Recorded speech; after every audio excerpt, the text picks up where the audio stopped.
first time you're in there, if you do those introductions, the idea, the program is that the very first time you go into the school, your volunteers are just introducing themselves and the company. It's about a 30-minute visit. You're not doing anything but touching that first time, getting to know the teacher, the space you're going to be in, and you come back later for the activity. So if you can think about that first time, if you're going through there and you're going to get to know these kids' names and there's a descriptor with it, that's going to help you remember that child's name when you come back.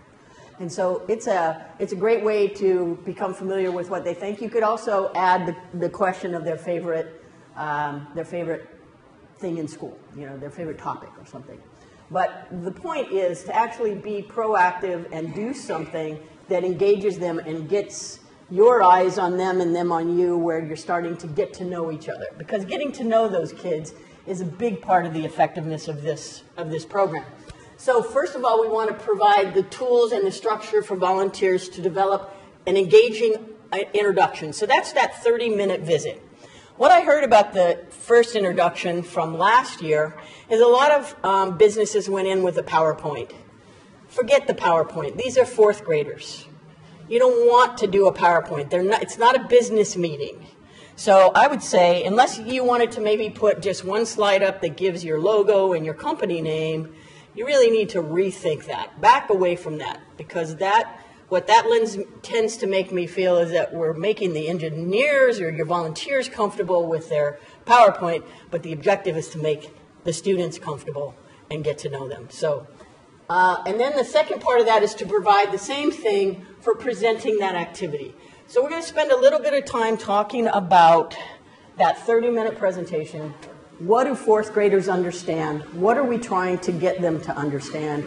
And then we'll go in and we'll actually do the activity as if you were a classroom of students. I call that real-time training, mostly because I want to, again, model for you some ways that you can approach this. But I also want you to turn around and go back to your volunteers and be able to do the same thing with them, to really get them thinking in terms of these fourth grade students and what do they need and how do we connect with them. So we're going to talk about some key words that you and your volunteers want to keep in mind. First of all, last year we talked a lot about STEM or STEAM. You know what? Fourth graders don't care about STEM or STEAM, and it's not important that they walk away understanding what STEM and STEAM is. What they need to know is, what is a scientist?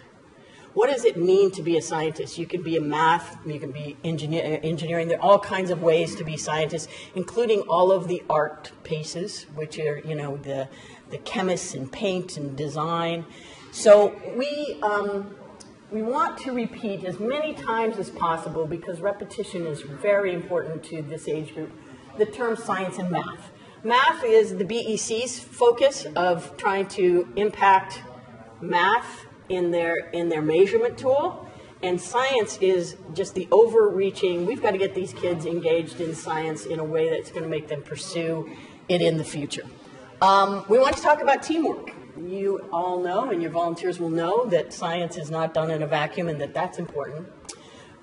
We talk about the scientific method. Now, this is where you want to talk about, because that's part of what the teacher needs to give to these kids. So that's focused on the teacher. The teachers, one of their jobs is to ensure that these fourth graders understand the steps of the scientific method. So I chose to put together an abbreviated one. This is, we call it, in mad science, we call it OHEC. And when you are in the process of going through the activity, you want to talk about, well, what's your observation? Okay, what's your hypothesis? What are you going to do to change this? I challenge my folks that if you give me one class of kindergartners, and by the time they go home, they will be using those 4 words, and they'll sit down at the dinner table, and they'll talk to their mom and dad about a hypothesis that they have. And that provides some value to the child, to the parent, to the perception of value for the parent. And so these are also things that you really want to have. Then this particular activity we're going to do, which is the marbles in motion, which some of you have done already. Really, we just want some key concepts. What's energy, and what's potential, and what's kinetic energy. For a lot of times when I'm hiring folks, and I get science degreed individuals to teach med science, they are actually some of my most challenging students because they want to impart all of this wisdom into the kids. And you've got to remember what they're cognitively able to understand. There's a whole lot more information in science behind these three concepts, but that's not your job. You have to remember that your job today is to get them engaged and excited about science. So you walk away and they say, we just had this great science class. That's what you want them to do. I've always said the mad sciences job is way easier than a teacher's job because we are not there to get them to remember things and take a test. All we're trying to do is get them engaged and show them how fun it is. So those are some of the key words that we want to look at. So we're going to spend a little bit of time on what's a scientist. What does a fourth grader think a scientist is?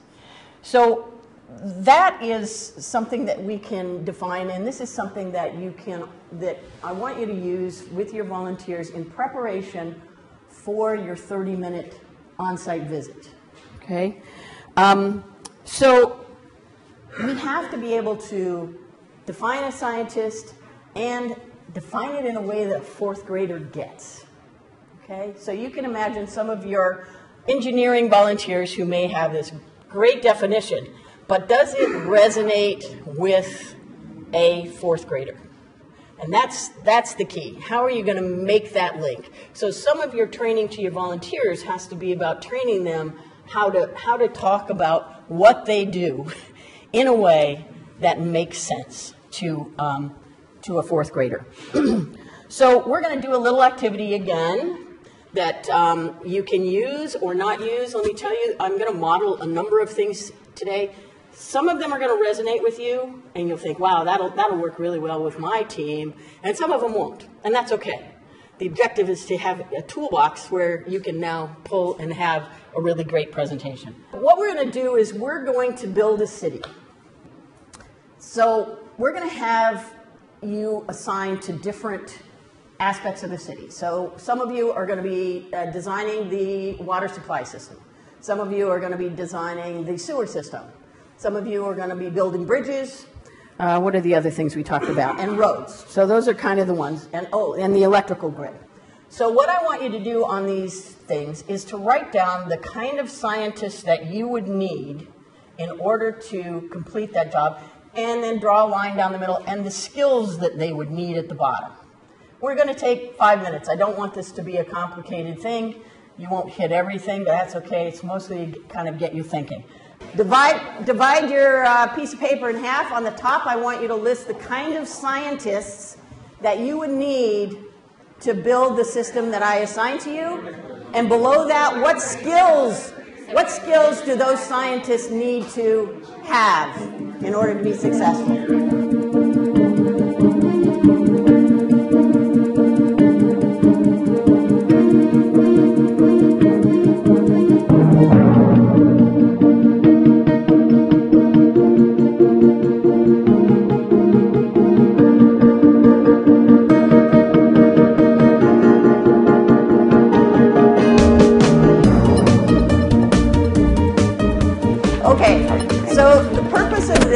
And if you do this, something like this with your volunteers, is get them thinking in terms of science and scientist skills.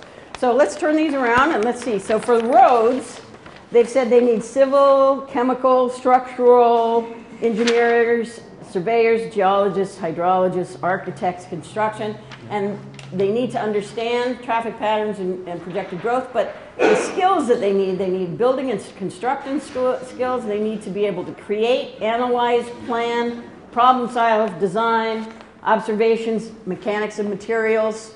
Those are all great things to start thinking about. The objective here was to get you thinking. Now we're going to give you a handout here, and I'm going to give you about 3 minutes, so I don't want this to be detailed, and it's called What Kind of Scientist Am I? And it asks you, for your position, what are the things that you do? What are the skills that you need? So it's called What Kind of Scientist Am I? This is going to be a great tool for your volunteers. Again, if you're doing this with your volunteers, it's to get them thinking about how they're going to take this list of things they just identified for themselves and actually communicate that to a fourth grader. So if you're going to do this exercise, I would end it with a few minutes of them, maybe a different colored pen, and writing down the terms they would use in order to make sure that those kids, that they could communicate that to fourth graders. So as I said, when you go in for your 30-minute introduction, you are not going to be taking in a PowerPoint of your company.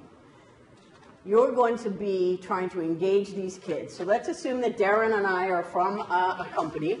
We're going to introduce ourselves to kids in a way that we hope kids will get. You can assume at this point we've probably already gone through the name piece. You know, you're going to find yourself 30 minutes, if we're going to tell you not to take in a PowerPoint, how are you going to fill that 30 minutes? Right? That could be. So that little intro activity, that'll take you 10 with fourth graders. At least 10 minutes. So you got yourself, you got 10 you can count on, okay? All right, so we'll pretend like we are... you want me to start it? You go for it. Okay, my name is Mr. Marks, and I am with a wonderful company called Gadgetron. You guys ever heard of Gadgetron? You see our logo up here? So how many of you, actually I'll tell you a little bit about my job. My job is the coolest job. I have the coolest job. My title is Product Research Test Engineer. And so how many of you actually have cell phones? You guys all have cell phones? Raise your hand if you have a cell phone. You all have cell phones? Well, we get to actually design all these cool apps on these phones. So if you use your phone and you have a game, our company does that. We design all these cool games, and my job is the coolest because what I get to do is all these engineers design all these things and they figure it out. I get to test it. I get to go and play the games and hang out and figure it out. And if there's something wrong, I actually get to go back to Sue and she can go and fix it. So Sue's going to tell you a little bit more in depth, and I'm going to provide you a little more context, but Sue's telling you a little bit more about her job and what her role is. Okay, so he doesn't have the coolest job. I have the coolest job. Okay? Just make no mistake. So if you can imagine when somebody, you've played your game. So let's say you play Angry Birds on the phone. I mean, you've all played the game. But somebody had to design that. And actually, there's a team of between 20 and 100 scientists who create that game and make that happen for any game. So there's going to be people who design what are all the colors and what are the characters going to look like. My job is actually to decide what are the levels of the game. So you finish one level, and what do you have to do to complete that? So I get to decide what are the tasks that you have to complete to get to the next level. I get to decide what kind of tools you have to pick up or jump over or do in order to get to the next level. So we have this whole team of scientists that are all about games. Raise your hand if you would like to do nothing but sit and test games or design the next game that everybody uses. You want to test though, right? I have the coolest job. No. You want to do that. You want to do that. And so you get the idea. So the idea here is to come in and have a conversation with the kids about what you do. Now, you take, okay, we got Daimler here. Okay, we're talking about big trucks, right? So, but within that, there's all these cool things that have to happen. Your volunteers already know that science is cool. Now we're going to try and get them to talk to the kids about what is cool in science. You may have, at IBM, you may have a bunch of products that you want to talk to. The kids are not that interested in your products. That's not why you're there to sell your company. What you're there to do is say, I'm a partner with you in education, and we're gonna go off and do some really cool things. So the next part of that too, obviously if you're gonna have two people, you want them to practice and actually think through their presentation a little bit. If you're gonna have 4 people, it makes it much easier to fill those 30 minutes, then you can do that. You also, kids are great around questions. So Darren asked, how many of you have cell phones? That's the other thing to think about for your volunteers. What questions are they going to pull from the kids that help those kids understand what this company does? I mean, obviously you want them to know your company, and they will know your company. Your logo's going to be here, you're coming back. The other thing that is on your list that I would recommend that you ask your volunteers to do is if they wear protective gear in any way. If they wear safety glasses, lab coats, aprons, anything, to wear those to your classroom. Demonstrate to kids. You know, when in Mad Science, one of our things is we have white lab coats that say, I'm a mad scientist. Every time we went into that room, everybody knew who we were, okay? So you can do the same thing by making sure that your people are actually bringing those things that they use, if there are any. You can certainly bring product samples. So at Vernier, they make all these boxes that hook up to your computer and allow you to do data collection and scientific research. Nothing wrong with having visuals for those things. You can't bring a truck in, but maybe you can think of something you can bring in. Maybe you can bring a truck. Yeah, you just have to make sure that whatever you agree with the teacher, that's how much time she's going to allocate in her day, that's what you stick to. For some folks, 30 minutes is a lot to fill just to describe the company and to describe their jobs. But you can get pretty animated and engaged with kids, especially if you're doing that, you know, no, I have the coolest job, let me tell you about this. And, you know, you want them to think that you're funny. It's a big help. Okay, get with the people from your company, and I want you to just brainstorm briefly some ideas that you've thought of how you're going to introduce your company now that we've kind of stirred your creativity, okay? Your objective in that 30 minutes, or maybe it's going to go a little longer, is to really leave an impression so that you're building some excitement about the fact that you're going to come back and do this cool activity with them. I love all of these ideas. I'm sure when you get together with your volunteers and you run them through these things that we've done so far, you're going to come up with some really creative ways of doing that. So that kind of ends that 30 minutes. What are you going to do for your intro and get you thinking about that? What we're going to move into now is the actual activity. So for the next little bit, you guys are going to break into teams, and you're going to do the actual activity, and I'm going to be the presenter to introduce what we're going to do. Again, I'm trying to model for you a way to do this with fourth graders that can be useful. And then we'll count off in groups of 4 or 5, and you'll come up here and get your supplies, and you'll actually build your models. Okay? Any questions? Okay.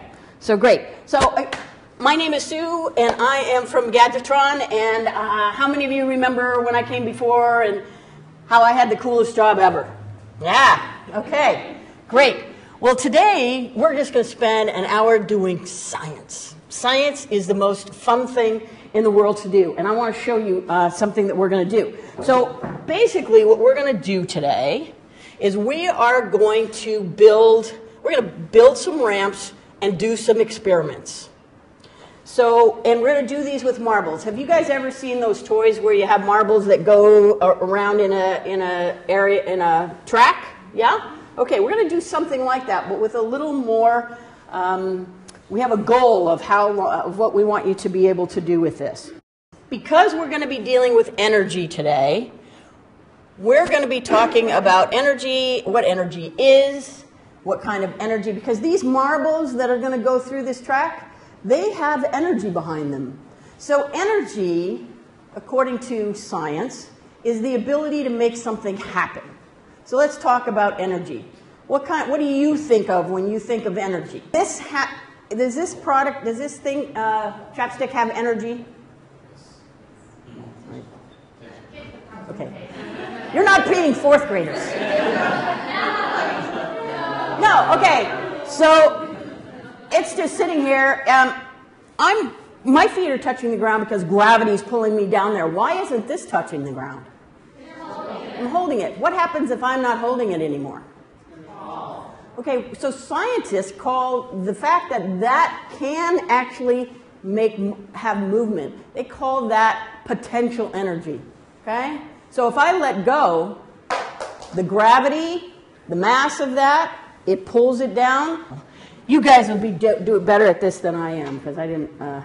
So we're going to talk, and then potential energy, and then kinetic energy. So if I have eaten a good breakfast today, then I have a bunch of potential energy in my body. But if I'm standing here, right now, you can't see that energy, can you? But if I start to move, that turned my potential energy into what we call kinetic energy. Everybody say kinetic. Kinetic. Everybody say potential. Potential. Okay, those are the things that we're going to be looking at. The marble is going to have potential energy, and you're going to let it go down this ramp, and it's going to have kinetic energy, and it's going to get to the place that we want to, and we're going to measure that. So I'll tell you a little bit more about that. So now, what we're going to build is, you guys are going to get paper and tape and marbles, and you're going to build a ramp. So tell me, is this a ramp? Is that a ramp? Yes. Okay, so think about building one of these out of paper. You're going to build a ramp. What are you going to use? What are you going to build out of paper that's going to hold one end up? Okay, that's got to be part of your design. And what engineers and scientists do is they make an observation. Okay, I need to get that end up. And then they sit and make a plan. So you're going to have a team that you're going to work with. It's going to have to make a plan. So before you start cutting or folding your paper, you got to think about, what do you want? What's going to hold this thing up? Then if you take a marble and you put it on this ramp, what happened? It fell off the side. Okay, that's something you're going to have to think about in your design. What's going to keep that from happening when you make your paper ramp? Okay, this is all the things that scientists make the observation, then they design their experiment. So for you guys, it's going to be, how do I make a ramp? How do I keep that marble on the ramp? And then you're going to do the experiment, and you're going to adjust, because sometimes your very first hypothesis doesn't work. So you might decide how you're going to build that ramp, and you put that on, and as soon as you put the marble on, it sinks. Okay? That's the way science is. So you're going to readjust. So each team is going to make a ramp. I want you to sit and talk to each other about how you're going to make a ramp and how you're going to keep your marble inside that track. The next thing that you're going to do is, when you are all done with your ramp, we have these mats. Okay, they're going to be laid down. You're going to bring your ramp so that the front end of it is right on that piece of tape. And you're going to roll your marble down, and each one of these things, these targets, have a number associated with it. So if you get it right here, you get 10 points. And so you're going to have these sheets where you're going to record your first attempt. See how it is. Then you're going to go back to the drawing board while somebody else uses this mat, and you're going to try it again, making adjustments to your ramp to try and get closer to this target. The reason that there is a process for solving scientific problems is because rarely does the first one work. So carry on, let's see some ramps.